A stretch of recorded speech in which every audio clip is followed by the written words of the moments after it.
That's my add-on. No, just go ahead, T-Mac. What defines greatness? Is it the championship? See, here's more stupidity. Nobody has ever said that rings define greatness. We've already established a top 75, a top 50, and the Hall of Fame. And the Hall of Fame is defining greatness. That's just like saying the Hall of Fame shouldn't matter because there's great players that's not in the Hall of Fame. Does the Hall of Fame define greatness? Like, think about what they're saying. They're trying to take down every standard that we've ever had and we've ever abided by. So if rings don't matter, then neither does the Hall of Fame. So we can't distinguish a Hall of Fame player from any other great player who didn't achieve enough to be selected into the Hall of Fame. So what's the point? There's no difference between the Hall of Fame T-Mac and the non-Hall of Fame who was probably good as T-Mac, Brandon Roy. There's no difference between Brandon Roy and T-Mac. We can't distinguish between them. There's no distinguish between Allen Houston and T-Mac. There's no there's no difference between Sprewell and T-Mac.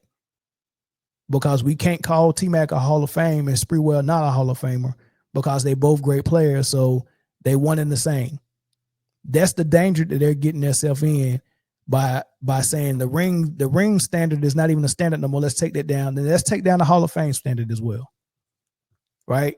If it wasn't for rings, why are people saying that Scottie Pippen is better than Dominique Wilkins or greater than Dominique Wilkins?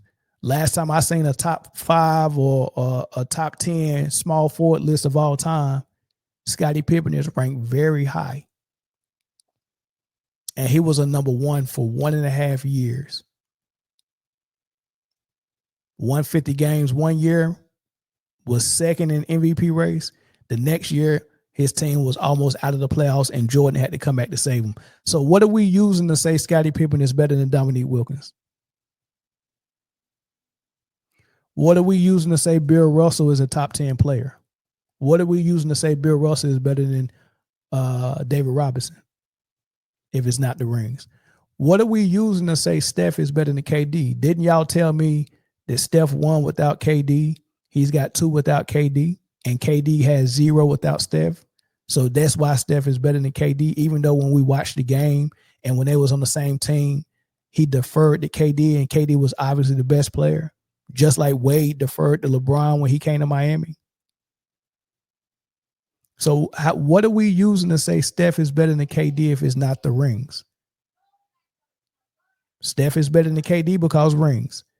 Bill Russell is top 10 player because of rings, not because his points per game or his overall stats or his aesthetically pleasing game. It's rings and defense and winning.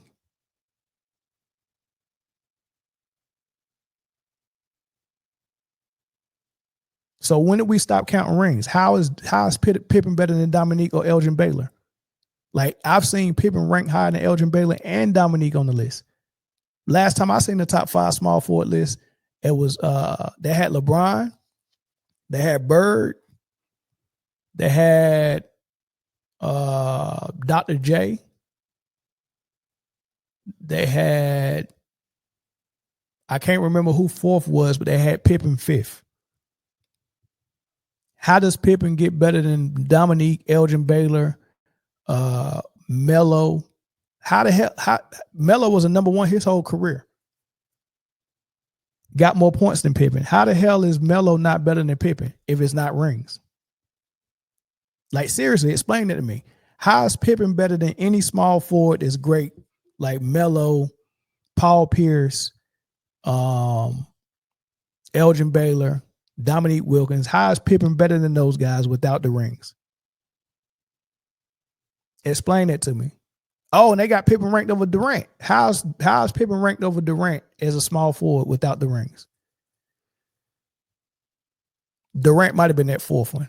I don't think Pippen ranked over Durant. So I think it was Larry Bird, LeBron James, Dr. J, Kevin Durant, and then Scottie Pippen was the top 5. So it's defense. Pippen is better than them because of defense, and it ain't got nothing to do with rings. Got it. Got that. I remember that. I keep that note. Because last time I said Kobe was better than LeBron because of defense, and Mike was better than LeBron because of defense, somebody said defense didn't matter. I'm glad y'all said that. That's one of the elements. I mean, in some cases, yeah. I don't see anything he said wrong. I didn't see your response, but for me, we have too many talented players that come through this league that are championship worthy. What I mean by that, if you take them off a team that is a championship quality team, replace me with Kobe with Shaq. I don't win a championship. You don't think I could carry the Lakers to a championship? Like, I've never had the opportunity. Correct.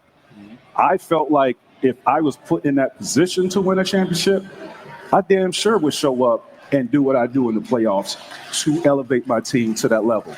And we got people clapping in the background with him saying, if you put me on a Lakers squad instead of Kobe, I get ring. First and foremost, they might be right. T-Mac, you might get one ring. But to get a three-peat, you have to be as dedicated as Kobe. You have to be as dedicated on defense as Kobe. You have to be a maniac like him. You can't just be good. You can't just be great. You got to do that on both sides. You have to be willing to take that back seat to Shaq, and also willing to take that front seat when needed. Right? You have to be mentally tough. And then you have to do that year in and year out for a three-peat. And you have to stay on the floor. You can't be hurt all the time.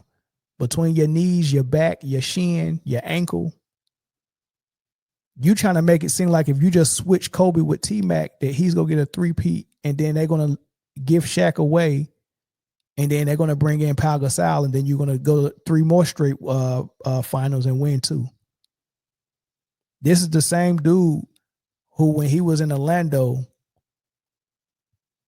and he had the Milwaukee Bucks with Big Dog Glenn Robinson and Ray Allen down in the first round when it was still the best out of 5, and you was up on them 2-0, and your mentally weak self went into that post game and they asked you, how does it feel to get out of the first round? Feels good. It's over. And then you went out to choke 3 straight games and lose 3-2. Ray Allen showed his John hind parts on your ass. Dunked on you and everything. Kobe Bryant ain't never let Ray Allen come out there and show out on him like that unless it was a super team in Boston. And then he came right back and got his get back. T-Mac, you ain't even never been out of the first round. You had Yao Ming. That was the next best center to Shaq. What else you want? You had Yao Ming in Houston. What a good team. You had Yao Ming, you had Battier. Yao Ming was better than Powell. Don't try to act like you ain't never had no squad, T-Mac. That's disrespectful. If I was on the Lakers, you would have got what? 1 ring maybe with Shaq? You ain't get no 3-peat. You ain't like that mentally. You're not like Kobe. You're not like Kobe. You said so yourself. You are the lazy friend that got all the talent in the world to Kobe as Barkley was to Michael Jordan. You are that player. But Barkley got common sense though. I just never had the chance. So do I get diminished because I never won a championship? When we're little, that's what was pushed to us. Okay. Win championships. Okay. But no one factors in the school rat, this organization, right? He's in Cleveland. This owner doesn't know nothing about winning no championship. This is the business for it. Okay, well, if the owner in Cleveland didn't know nothing about winning no championship, you get to use that excuse for your first 6 years in the league. Then you went to Miami with the owner who knows what the hell he's doing, who's already run, with a player in Wade who's already won, with a role player in Haslam who's already won, with Phil Jackson, not Phil Jackson, Pat Riley, who's won everywhere he's went, who knows what he's doing in the front office, who brought you help the first year you was there and then got more help the second year. Then a head coach like Eric Spoelstra, we see what he is now. You had all of that in Miami. If you're going to complain about your organization didn't know how to win, then why the fuck did you leave Miami to go back to that organization? Make that make sense. Don't use as an excuse. You had an opportunity to stay your black ass in Miami. Now you got people out here making excuses for you. That's nonsense. Stay in Miami then, or don't complain. You went back to Cleveland. So you got 6 years you can complain about the team that didn't know how to win. But guess what? The first 6 years Michael Jordan was in Chicago, what history did Chicago have of knowing how to win? Don't let these people like Gilbert Arenas come up here lying to y'all. They talk about LeBron James had a first-year coach and all this stuff. Phil Jackson was a first-year coach when Michael Jordan got him.